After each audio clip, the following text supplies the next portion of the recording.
Essa é a principal descoberta do Departamento de Eficiência Governamental que foi criada e está sob a supervisão de Elon Musk. Vocês não perceberam por que o Mark Zuckerberg se juntou ao governo atual?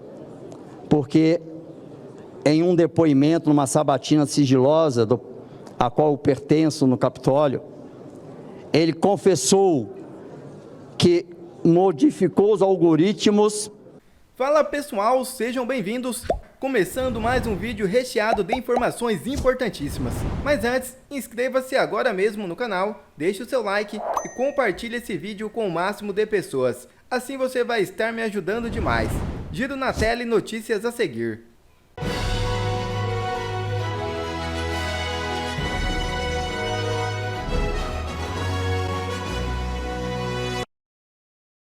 Seis pedidos de impeachment contra Moraes são protocolados. O Senado Federal recebeu em janeiro 7 novos pedidos de impeachment contra ministros do STF. 6 deles têm como alvo Alexandre de Moraes, enquanto o outro é direcionado a Dias Toffoli. Os requerimentos foram protocolados ao longo de 2024, mas só agora foram registrados no sistema da Casa Legislativa. Entre os autores estão um deputado federal e cidadãos sem mandato, que apontam supostas irregularidades nas decisões dos magistrados. Um dos pedidos apresentado em agosto de 2024 pelo deputado Bibo Nunes questiona a conduta de Moraes no caso em que o ministro alegou ter sido agredido em um aeroporto de Roma. Outros pedidos contra Moraes mencionam temas polêmicos como a multa de 22 milhões imposta ao PL por questionar as eleições de 2022. O pedido de impeachment contra Toffoli foi protocolado em novembro por uma diretora comercial, que o acusa de obstruir irregularmente a votação de um agravo no STF. Inegavelmente, o impeachment de Alexandre de Moraes será o ponto de partida para colocar um fim em toda a cruel perseguição que vem acontecendo no Brasil contra a direita. E quem decidirá se pautará ou não esses pedidos de impeachment é Davi Alcolumbre. Como já era de se esperar, o senador foi eleito presidente do Senado com ampla maioria, com 73 dos 81 votos. A Globo News, Flávio Bolsonaro comentou sobre a eleição de Davi Alcolumbre. De interesse da oposição num biênio que é considerado tão importante para a política. Nesse biênio você fala, Camarote, no dia 20 depois? Agora, para um possível acordo em 2027. Não, olha, a conversa com o senador Davi sempre foi muito franca. Ele é uma pessoa conhecida na política por ter palavra, né, cumprir aquilo que ele acorda.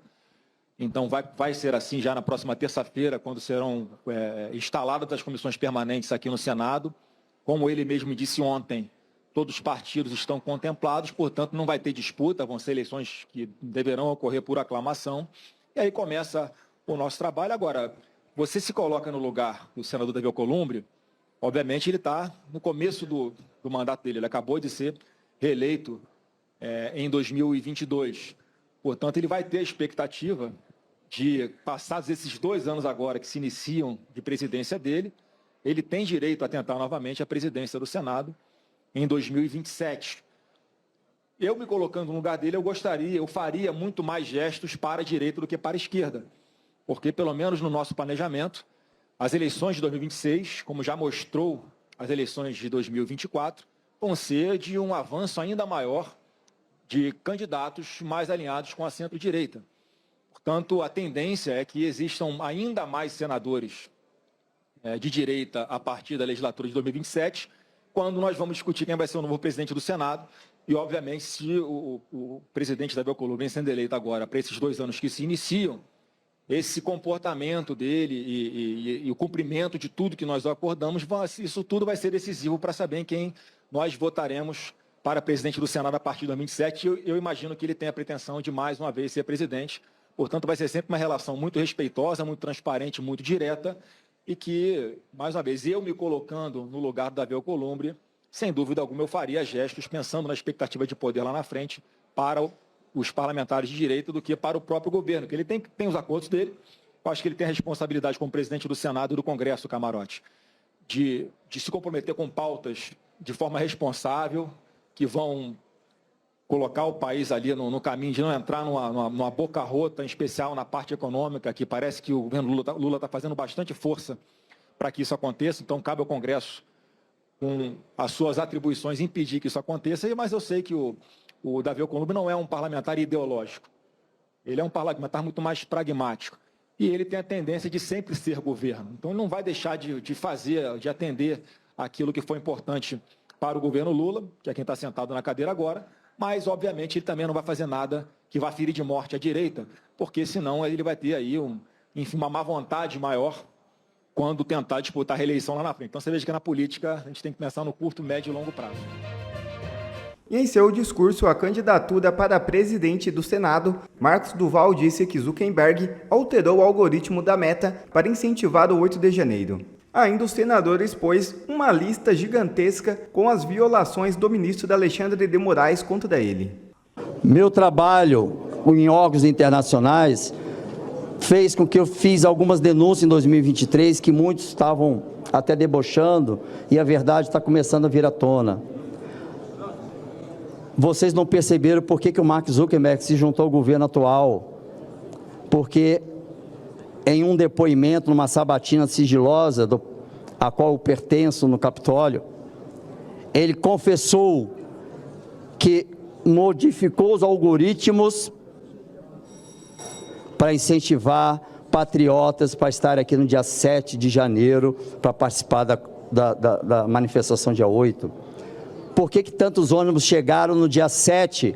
Se fosse só os que estavam acampados, vir até aqui, dava para entender, porque aqui estava todo mundo de recesso, de férias, e eu na função da comissão representativa. Nem isso eu fui informado do que poderia acontecer. E desde o dia 2 de janeiro o governo já sabia. E desde o dia 2 de janeiro o Mark Zuckerberg começou a impulsionar a manifestação para que a direita praticamente toda estivesse aqui no dia 8 de janeiro.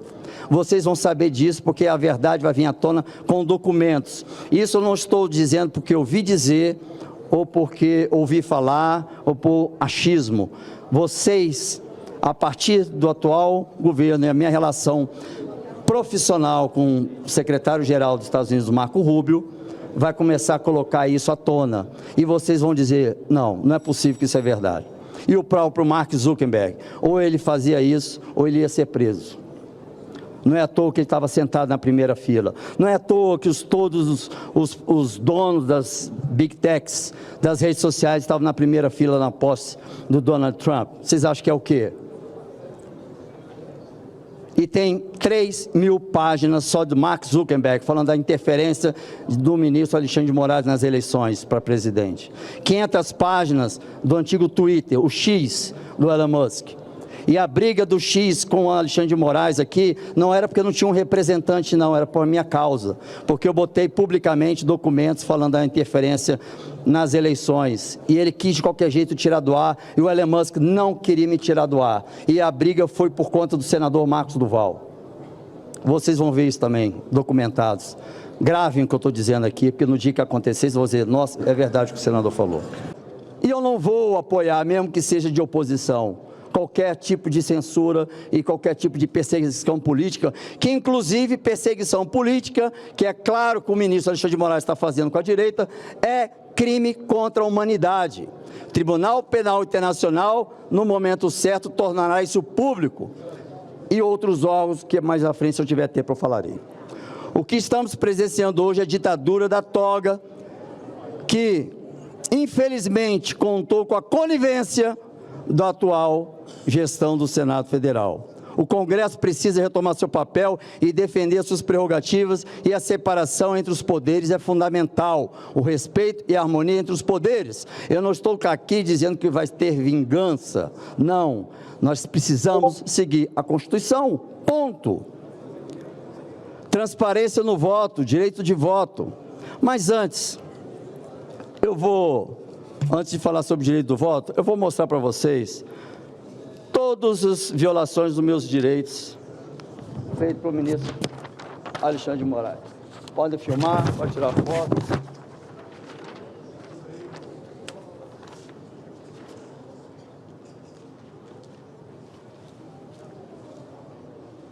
Tem mais ali para puxar, quem quiser pode puxar.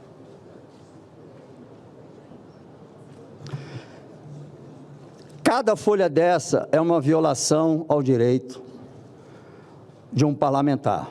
Aqui não tem nada sobre 8 de janeiro, não tem nada sobre perseguição de presos políticos, tem apenas de um senador da República, que hoje, coincidentemente, chama Marcos Duval. O artigo 1º, parágrafo único da Constituição, estabelece que todo poder emana do povo, que o exerce por meio de representantes eleitos. Se o poder emana do povo, então o direito do povo de saber como seus representantes, é direito dele saber como a gente vai votar. A liberdade de expressão garantida pelo artigo 5º, parágrafo 4º e o 9º da nossa Constituição assegura o direito de divulgar o próprio voto, pois se trata de um ato político e não uma decisão privada. Portanto, o direito de tornar público o voto para a presidência do Senado é constitucionalmente garantido. Qualquer tentativa de impedir isso viola a supremacia da Constituição e é um ataque ao princípio republicano. Aqui eu quero agradecer aos 41 senadores e eu vou fazer questão de ler cada nome. Quero expressar aqui minha... E Elon Musk descobre bomba que atinge diretamente a esquerda brasileira. Leandro Ruschel explica.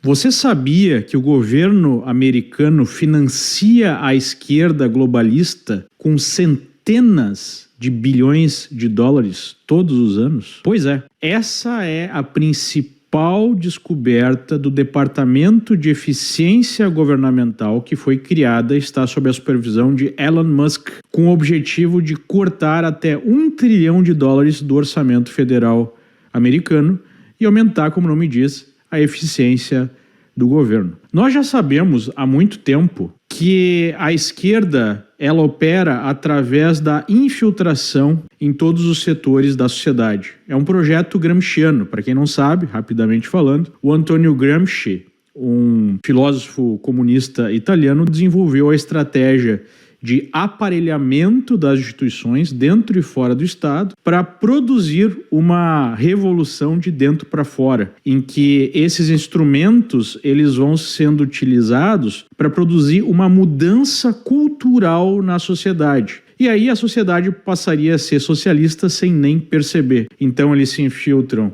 nas universidades, se infiltram na justiça, se infiltram na cultura, na imprensa, no próprio governo e vão promovendo então uma mudança cultural. As ONGs, que são instituições não governamentais, têm um papel fundamental neste processo, porque são as ONGs que produzem estudos, que criam, digamos assim, a matéria-prima dessa mudança cultural. E nós sabemos há muito tempo que essas ONGs são financiadas por instituições globalistas como a Open Society, do George Soros, ou a Ford Foundation, ou outras fundações internacionais. Isso há muitas décadas. A Gazeta do Povo apresentou um estudo recente que mostra que só o George Soros investe pelo menos 100 milhões de reais aí todo ano no Brasil para centenas de ONGs. Só para dar um exemplo, né? Quando tem um estudo mencionado na Globo, né, que é um dos principais veículos infiltrados pela esquerda, sobre como é importante tirar, né, os bandidos da cadeia ou diminuir penas para tráfico de drogas ou coisa do gênero, pode ter certeza que esse estudo foi produzido por alguma ONG que é financiada pelo George Soros e pelos seus companheiros globalistas, né, por outros bilionários globalistas.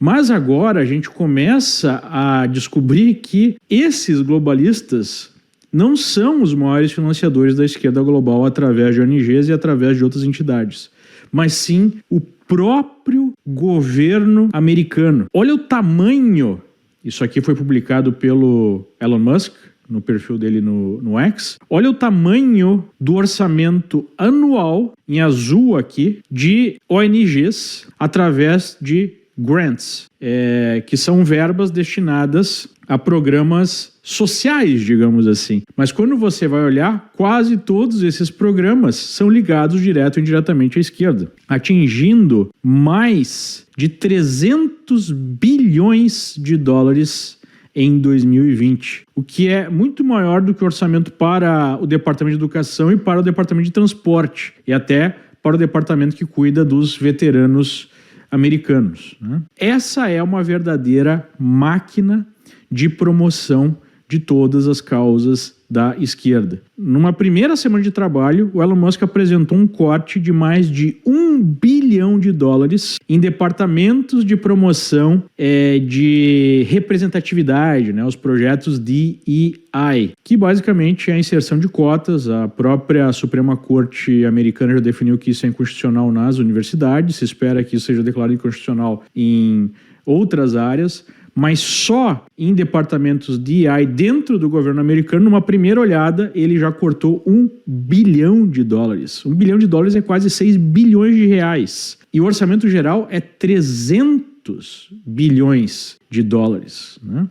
Ou seja, quase 2 trilhões de reais todos os anos. Olha o tamanho desse negócio. O próprio Elon Musk apresentou esse desafio como um desafio fundamental para a democracia, porque numa democracia você precisa ter o controle do orçamento. Se você captura esse orçamento e direciona para instituições que não têm a mesma transparência, que não têm o mesmo controle, você está destruindo a própria democracia. Agora imagina, né, o que acontece no Brasil. O Mike Pence, que é um ex-agente, né, do Departamento de Estado americano na primeira administração Trump, inclusive fez uma denúncia sobre o uso desses fundos, dessas grants, para alimentar todo o aparato de censura no mundo, inclusive no Brasil, especificamente no Brasil. Então, todas essas agências, né, de fact-checking, esses grupos de estudo em universidades, até mesmo jornalistas, recebem financiamento direto ou indireto, tanto desses bilionários globalistas quanto do governo americano, para promover a censura na internet, né? Através, por exemplo, de um programa chamado USAID, que está ligado ao Departamento de Estado americano, e que o Trump acabou de bloquear essas verbas não só para o Brasil, mas para vários outros países. Teve uma investigação na Câmara, né, dos Deputados, no Comitê de Small Business de 2024, que mostra exatamente como esse dinheiro é utilizado para financiar censura. E o grande, né, órgão de organização de todo esse processo se chama Global Engagement Center, né? E também um outro chamado National Endowment for Democracy, que é um guarda-chuva para todos esses projetos. No caso do National Endowment for Democracy, tem vários outros não só relacionados à censura. Então vejam como esse governo Trump é um problemão para a esquerda brasileira, para a esquerda no mundo inteiro, e pode colocar um prego no caixão dessas políticas extremistas, né? Ideologia de gênero, censura em massa na internet, fim dos direitos fundamentais, especialmente de quem está do lado, né, à direita aí do espectro ideológico, e assim por diante. Realmente o Trump não veio para brincadeira. Quer ver mais conteúdos como esse? Então inscreva-se agora mesmo no canal e ative o sininho das notificações. Assim você não perde mais nenhum conteúdo que é postado aqui no canal. E também já deixe o seu like para o YouTube ajudar a divulgar o nosso trabalho. Fico por aqui e que Deus abençoe a todos. Brasil acima de tudo e Deus acima de todos.